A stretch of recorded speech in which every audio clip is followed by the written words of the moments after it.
Camp میں یعنی لڑکی کوئی اسکول نہیں جاتے، 1% بھی اسکول میں نہیں جاتے، اور صرف لڑکے جاتے ہیں؟ اور صرف لڑکے جاتے ہیں۔ ان لڑکی کے لیے اجازت نہیں تھی گھروں سے، انہوں نے یہ کام کو اپنی روایات کے خلاف سمجھتی تھی، اس لیے انہوں نے اجازت نہیں دیتے کہ اس کا بیٹی گھر سے باہر نکلے اور اسکول میں داخلہ لے۔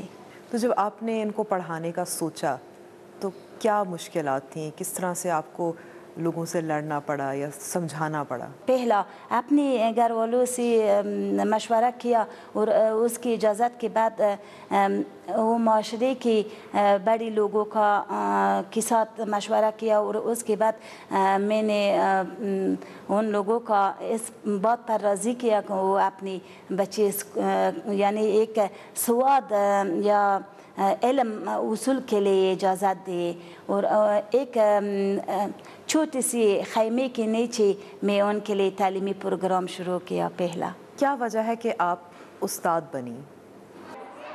اگرچہ میرا ابو کا خواہش تھی کہ میں ڈاکٹر بنے، مگر جو میرا خواہش تھا معلمی کا، میں اس رشتہ کو قبول کیا جو یہ پیغمبروں کا رشتہ ہے اور بہت مقدس رشتہ ہے، اس لیے ابھی تک مجھے بہت اچھی لگتی ہے معلمی۔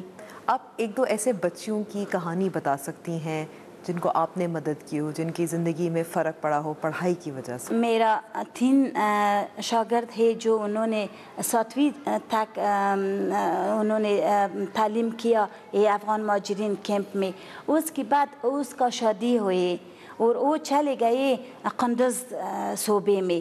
جو وہ قندوز صوبے میں چلے گئے، 1 مہینے کے اندر وہ ادھر ایک اسکول کھولا۔ ابھی تک 12 سال، شاید 10 سال 12 سال ہو گئی اس کا اسکول جاری ہے۔ اب آپ کو یہ جو ایوارڈ ملا ہے، اس سے آپ کے کام میں کیا فرق پڑے گا؟ کوئی خطرہ تو نہیں ہے؟ کیونکہ ظاہر ہے لڑکیوں کی جو تعلیم ہے مخالفت تو ہے۔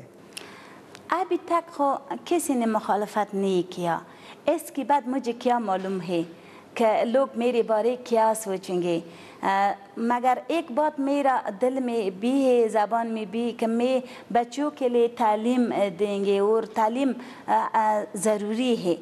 یہ نہ کوئی اسلام کے خلاف ہے ورنہ انسانیت اور بشریت کے خلاف کام ہے۔ اگر اس کے باوجود کسی نے میرا کام کسی کا برا لگتے، مجھے کیا معلوم ہے کہ خطرہ بن گئے کہ نہیں۔